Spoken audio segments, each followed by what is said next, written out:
అందరికీ నమస్కారం. పీఎం నరేంద్ర మోదీ గారు టీడీపీకి సంబంధించిన మాజీ ఎంపీకి ఇప్పుడు ఒక కీలక పదవి ఇవ్వబోతున్నట్టు తెలుస్తోంది. సో ఆ పదవి డీటెయిల్స్ ఏంటో తెలుసుకుందాం. ఎవరికో ప్రస్తుతం స్టూడియోలో జర్నలిస్ట్ జగదేవ్ గారు ఉన్నారు. ఇంటర్వ్యూలోకి వెళ్ళిపోదాం. Hello sir. Hi Zakir. Sir, మాజీ ఎంపీకి కీలక పదవి ఎక్కడ సార్, ఏంటి?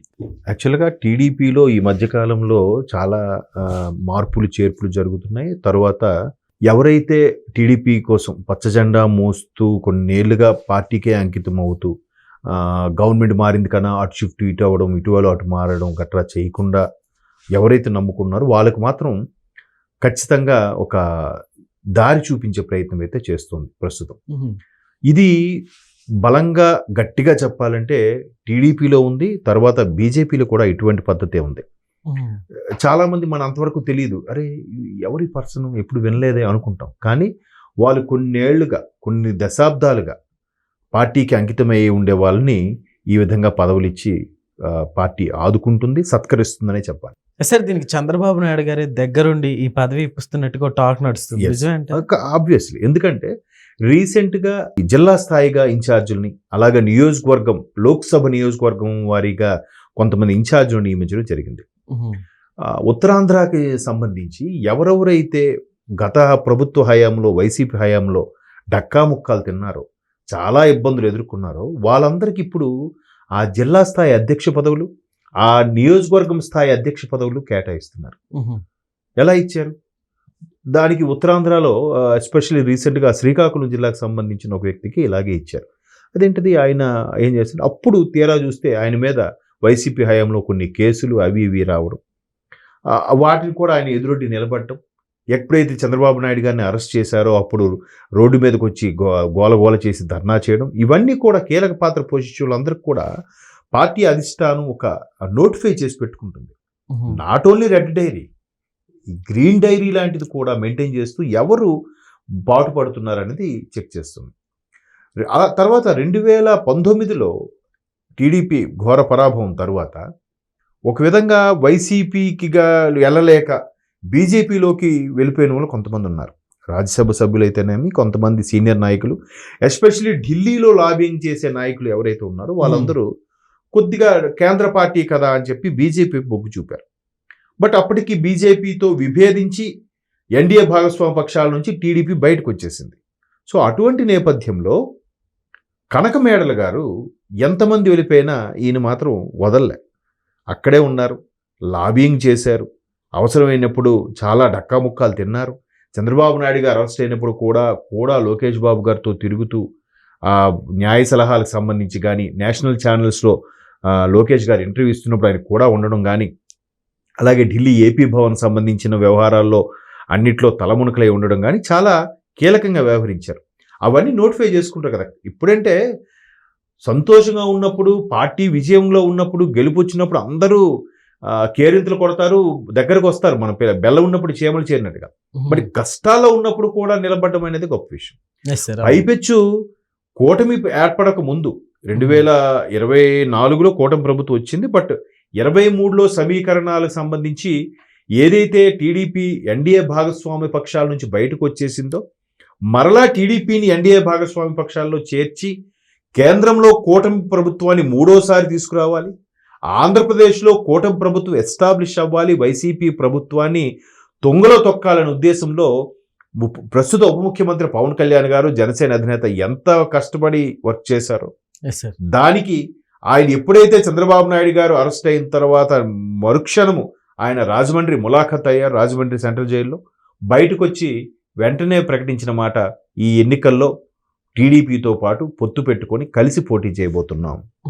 అయితే దానికి భాజపా యాడ్ అవుతుందా లేదా అనేది అప్పటికి తెలియదు.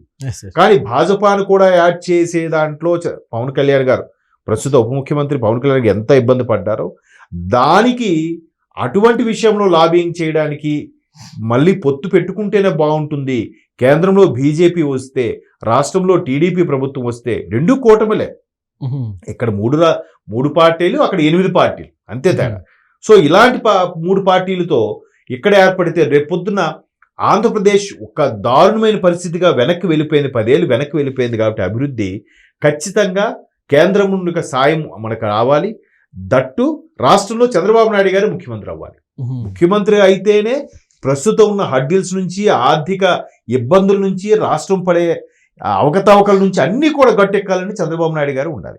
చంద్రబాబు నాయుడు గారు లాంటి సీనియర్ నాయకులు, ఆ నాయకత్వం ఉంటేనే దానికి సపోర్టుగా ఏ పార్టీ, జనసేన, బీజేపీ మద్దతుగా ఉంటూ రాష్ట్రంలోను కేంద్రంలోను డబుల్ ఇంజిన్ సర్కార్ నడిపించాలి అని పట్టుబట్టిన వ్యక్తుల్లో పవన్ కళ్యాణ్ గారు ఒకరైతే ఈ కనకమేడల గారు ఒకరు. సో అలాంటి లాబింగ్లు, అలాంటి వ్యవహారాల్లో గట్టిగా నిలబడ్డారు కాబట్టి ఈరోజు టీడీపీ కేంద్రం ఇచ్చే నామినేటెడ్ పోస్టుల్లో టీడీపీ వాటాకి ఇవ్వజూపితే వెంటనే టీడీపీ ఆయన పేరుని సజెస్ట్ చేసిందంట అధిష్టానం. ఆయన కనకమేడల గారికి ఇప్పుడు దాన్ని ఏమంటారు, సోలిసిటర్ జనరల్గా, న్యాయ వ్యవస్థకు సంబంధించి సోలిసిటర్ జనరల్గా నామినేటెడ్ పోస్ట్ రాబోతుంది. సార్ ఇప్పుడు ఈ పోస్టే కాకుండా ఈ మరికొద్ది పోస్టులు కూడా ఇప్పుడు టీడీపీలో ఉన్న వాళ్ళకి ఇవ్వబోతున్నారంటూ కూడా వస్తుంది. సో నిజమే అంటారా? ఖచ్చితంగా. ఎందుకంటే గవర్నర్గా మన మాజీ కేంద్ర మంత్రి మన ఎవరు అశోక్ గజపతిరాజు గారు పౌర విమానయాన మంత్రిగా కూడా చేసి ఇంతకుముందు, ఇప్పుడు ప్రస్తుతం రామ్మోహన్ నాయుడు గారు ఉన్నారు. ఇంతకుముందు ఎన్డీఏ భాగస్వామ్య పక్షాల్లో ఆయనే కేంద్ర పౌర విమానయాన శాఖ మంత్రిగా ఉండేవారు. ఆయన ఇప్పుడు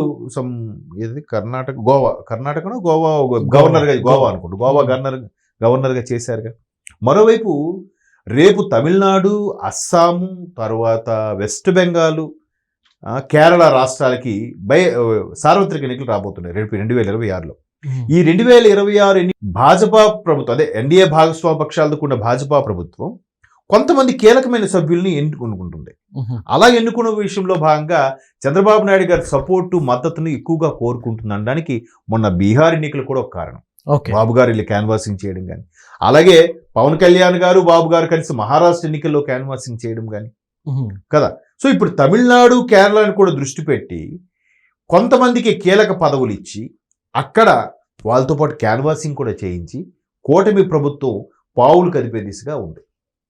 ఇప్పటికే 2 కేంద్ర మంత్రి పదవులు ఇచ్చారు, రామ్మోహన్ నాయుడు గారు కానీ, పెమ్మసాని గారికి కానీ, అలాగే నర్సాపురం ఎంపీ వర్మ గారికి. ఎలాగో బీజేపీ వ్యక్తి కాబట్టి ఆయనకి ఇవ్వడం కాదు, బట్ ఆంధ్రప్రదేశ్ కేటాయించినట్టేగా కేంద్ర మంత్రి పదవి. ఆయన బీజేపీ ఎంపీకి ఇచ్చుకున్న ఆంధ్రప్రదేశ్కి కేటాయించేలాగా చేస్తున్నారు. సో ఇంకొంతమంది ఇంకొక కేంద్ర సహాయ మంత్రిగా మరొక వ్యక్తికి భాజపా ప్రభుత్వం, అదే ఎన్డీఏ భాగస్వామ్య పక్షాల్లో ఒక కేంద్ర సహాయ మంత్రి పదవి రాబోతుంది. అది త్వరలో రాయలసీమకు చెందిన వ్యక్తికే రాబోతుంది. అది ఆల్రెడీ కొంతమందికి ఆ పేర్లు హిట్ లిస్ట్లో ఉన్నాయి. మేబీ అందులో ఒకటి అవకాశం ఉంది. ఇక్కడ సోలిసిటర్ జనరల్గా కనకమేడల గారికి, అక్కడ కూడా ఈసారి రాజంపేట ఎంపీ అయినా ఆయన పేరు, ఆయనకి కానీ, లేదంటే హిందూపురం దీనికి సంబంధించి కానీ ఎవరికో ఒకరికి కేటాయించేలాగా భాజపా ప్రభుత్వం, అదే ఎన్డీఏ ప్రభుత్వం మరొక కేంద్ర సహాయ మంత్రి పదవి కూడా కట్టబెట్టేలా చూస్తుంది. ఇదంతా కూడా ఎందుకు? చంద్రబాబు నాయుడు గారు పేక మీద కత్తి పెట్టి నాకు ఇన్ని కావాలి, నాకు స్పీకర్ కావాలి, డిప్యూటీ స్పీకర్ కావాలి, కేంద్ర మంత్రి పదవులు అవి ఇవ్వాలి, ఇన్ని బడ్జెట్ ఎంత కేటాయించాలని ప్రెజర్ చేయట్లే. అయ్యా మాకు కావాల్సినవి ఇవ్వండి, మాకు స్పెషల్ స్టేటస్ ఇవ్వండి, ఇవ్వని పక్షంలో స్పెషల్ ప్యాకేజీలు ఇవ్వండి, స్పెషల్ ప్యాకేజ్ ద్వారా ఎంతవరకు సాయం చేయగలరు అంతవరకు ఇవ్వండి. అడగడం వల్ల రీసెంట్గా నిర్మలా సీతారామన్ గారు కూడా ఒక మహిళా సాధికారత సభకు వచ్చినప్పుడు కూడా ఆవిడ అదే చెప్పారు. ఇది సభాముఖంగా చెప్పకూడదు కానీ ప్రధానమంత్రి మోదీ గారు కూడా నాకు చాలా సందర్భాలు చెప్పారు, ఆంధ్రప్రదేశ్ చాలా ఇబ్బందుల్లో ఉంది, మ్యాక్సిమం ఎంత పాసిబుల్ అవుతుందో అంత చేయండి అని కూడా చెప్పారంట. ఇంకేం కావాలి? ఇదంతా బికాస్ ఆఫ్ చంద్రబాబు నాయుడు గారి నాయకత్వం చూడబట్టే కదా. మొన్న తెలుగు రాష్ట్రాల ఎంపీలతో మాట్లాడినప్పుడు కూడా మాకు మంచి గ్రౌండ్ రిపోర్ట్ వచ్చింది, చంద్రబాబు నాయుడు గారి పరిపాలన చాలా బాగుంది అంటున్నారు, మన భాజపా మీద కూడా మంచి సదాభిప్రాయంతో ఉన్నారు ఆంధ్రప్రదేశ్ ప్రజలు అని మోదీ గారు తెలుగు రాష్ట్రాల ఎంపీలతో కితాబు ఇచ్చారంట. ఇంకంతకన్నా ఏం కావాలి చెప్పండి? సో ఇంకా కొన్ని నామినేటెడ్ పోస్టులు, ఒక కేంద్ర మంత్రి పదవి కూడా వచ్చే అవకాశాలు అయితే ఉన్నాయి. Okay sir, thank you.